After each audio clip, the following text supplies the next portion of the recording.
अगर आप भी मेरी तरह यही सोचते थे कि कॉलोनी ब्रीडिंग में ज़्यादा बर्ड्स एक साथ रखूँगा, ज़्यादा बच्चे पालूँगा और ज़्यादा मुनाफा कमाऊँगा, भाई मैं भी यही सोचता था। लेकिन जब मेरी 3 फीमेल ने एक रात में लड़ाई कर कर टोटल 12 बच्चे मार दिए, तब मुझे ये बात समझ में आई कि कॉलोनी ब्रीडिंग इतनी सिंपल है नहीं जितनी लगती है।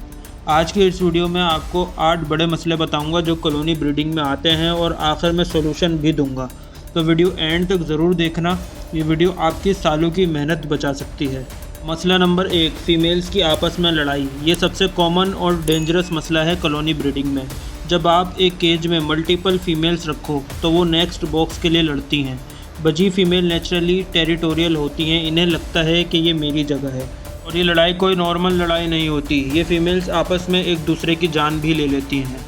मसलन अगर आपके केज में या कॉलोनी में 4 फीमेल्स हैं और नेक्स्ट बॉक्स या मटकियां सिर्फ 3 लगी हैं, फिर तो रोज़ मैदान जंग होगा। अब इसका सोल्यूशन क्या है? इसका सोल्यूशन दोस्तों ये है कि जितनी फीमेल्स आपकी कॉलोनी में मौजूद हों, या तो आप उतनी ही मटकियाँ लगाएं या उससे 2-3 मटकियाँ ज़्यादा लगा दें, लेकिन उससे कम ना लगाएं। लेकिन दोस्तों फिर भी गारंटी नहीं है, क्योंकि मसला नंबर 2 की तरफ अब बढ़ते हैं कि क्यों कॉलोनी ब्रीडिंग मेरी नज़र में सक्सेसफुल नहीं है और मैंने कॉलोनी ब्रीडिंग कराई बजीज़ की जिसमें कामयाबी नहीं मिली। उसकी वजह आपको बताता हूँ। मसला नंबर 2, अंडे खाना और तोड़ना। ये सुनने में शॉकिंग लगता है, लेकिन कॉलोनी में ये होता है। जब एक फ़ीमेल दूसरी फ़ीमेल की मटकी में घुस जाती है तो वो दूसरी फीमेल के अंडे तोड़ देती है या उसके अंडे खाने के लिए उठा लेती है, अपना कैल्शियम पूरा करने के लिए। और इसका रीज़न है कंपटीशन, क्योंकि बहुत सी फीमेल ये भी चाहती हैं कि सिर्फ उसी के बच्चे सरवाइव करें। और ये सिर्फ एक बार नहीं होता, जो फीमेल एक दफ़ा ये हरकत करे वो बार बार करती है, फिर आपको उस फीमेल को परमानेंटली कॉलोनी से हटाना पड़ता है। यानी अगर कोई फ़ीमेल खूनी हो जाए, उसके मुँह को खून लग जाए, फिर आपको उसको हटाना ही पड़ेगा, उसका कोई दूसरा हल मौजूद नहीं है। अगर अंडे खाने की आदी हो जाए तो वो अंडे खाएगी, चाहे दूसरी फीमेल के हों या अपने हों। चाहे वो बच्चे मारने की आदी हो जाए तो वो बच्चे ज़रूर मारेगी, आपको उस फीमेल को हटाना ही पड़ेगा कॉलोनी से। अब बढ़ते हैं कॉलोनी ब्रीडिंग बजीज़ की क्यों नुकसानदेह है। मसला नंबर 3 की तरफ बढ़ते हैं। दोस्तों, चिक्स को नुकसान पहुंचाना मेल की तरफ से। कॉलोनी में सिर्फ फीमेल ही लड़ाई नहीं करती, मेल भी विलन बन सकता है। कुछ मेल्स दूसरों के नेक्स्ट बॉक्स में घुस जाते हैं और चिक्स को बाइट करते हैं या चिक्स को क्रॉस करते हैं, स्पेशली अगर उनका अपना पेयर सक्सेसफुल ना हो। यानी अगर मेल हीट पर आ जाए तो वो दूसरों के बच्चों को भी क्रॉसिंग करना स्टार्ट कर सकता है, जिससे बच्चे मर सकते हैं या ज़ख्मी हो सकते हैं। मैंने अपनी कॉलोनी की एक मटकी में देखा कि जिसमें से 5 बच्चों में से 3 बच्चे ज़ख्मी थे और एक मरा हुआ था। जब मैंने गौर किया तो पता चला कि एक मेल है जो कि उस मटकी का विज़िट करता था और वो उस मटकी का पेयर नहीं था, वो कोई और मेल था। मुझे पता कैसे चला? क्योंकि उसके मुंह पर खून लगा हुआ था। और आपको एक खौफनाक बात मैं बताऊं कि सबसे ज़्यादा ट्रेजिक ये है कि ये पेरेंट वाला मेल भी हो सकता है, ज़रूरी नहीं है किसी और पेयर का मेल हो। वो अपने बच्चों को भी मार सकता है और एग्रेसिव होने पर क्रॉस कर सकता है और आपका नुकसान कर सकता है। लेकिन कॉलोनी में ये चीज़ इतनी आसानी से नज़र नहीं आती, ना आप नोट कर सकते हैं, क्योंकि बर्ड्स बहुत ज़्यादा कॉलोनी में एक साथ नज़र आ रहे होते हैं। लेकिन सिंगल बाय सिंगल केज में ये चीज़ आराम से नोट की जा सकती है।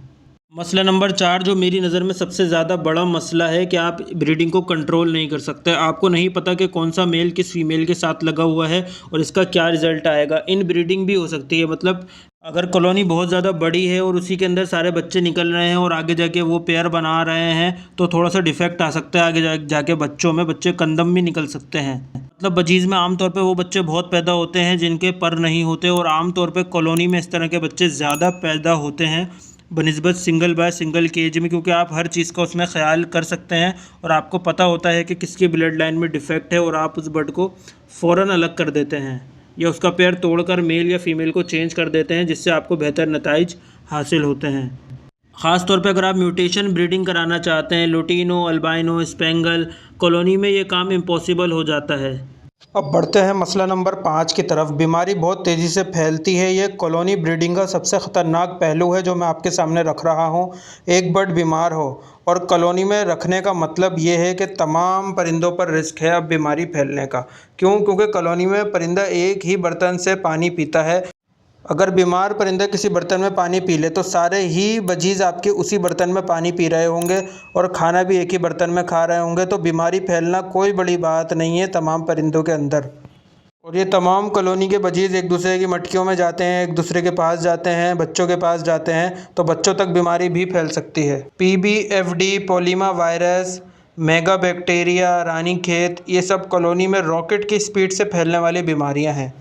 दोस्तों, कॉलोनी ब्रीडिंग का मसला नंबर 6 जो बजीज़ में होता है वो है पुअर पेरेंटिंग।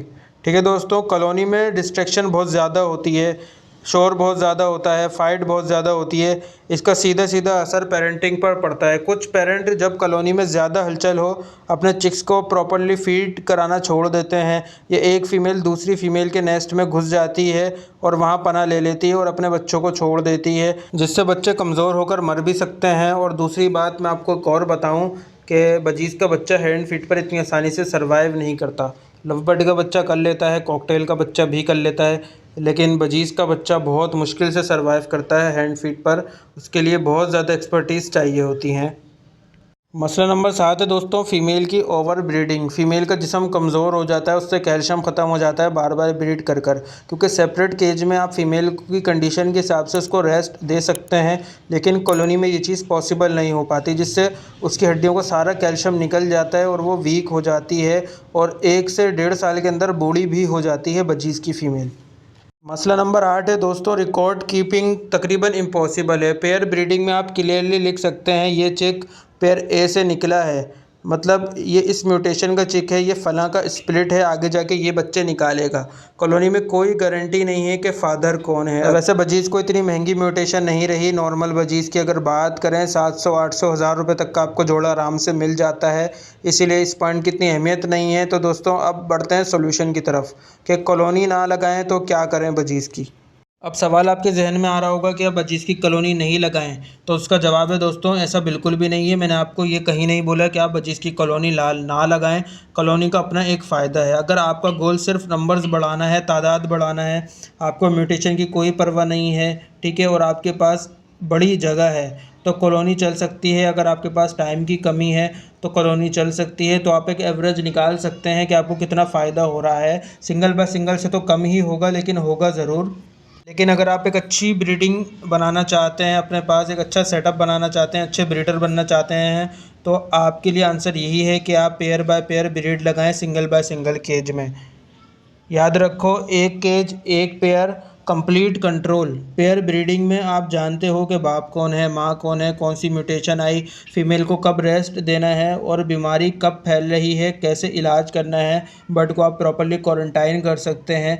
कॉलोनी शॉर्टकट लगती है, लेकिन पेयर ब्रीडिंग वो रास्ता है जो आपको आपकी मंजिल तक पहुंचा सकता है। तो दोस्तों, ये थे 8 बड़े नुकसानात जो कॉलोनी ब्रीडिंग में आते हैं। मुझे कमेंट में ज़रूर बताओ कि आप कॉलोनी ब्रीडिंग करते हैं या पेयर ब्रीडिंग, और कौन सा मसला आपने सबसे ज़्यादा फेस किया है जो मसले मैंने आपको बताए। अगर ये वीडियो आपको हेल्पफुल लगी हो तो वीडियो को लाइक ज़रूर करें। चैनल पे नए हैं तो सब्सक्राइब करना ना भूलें, बेल आइकन को भी दबा दें।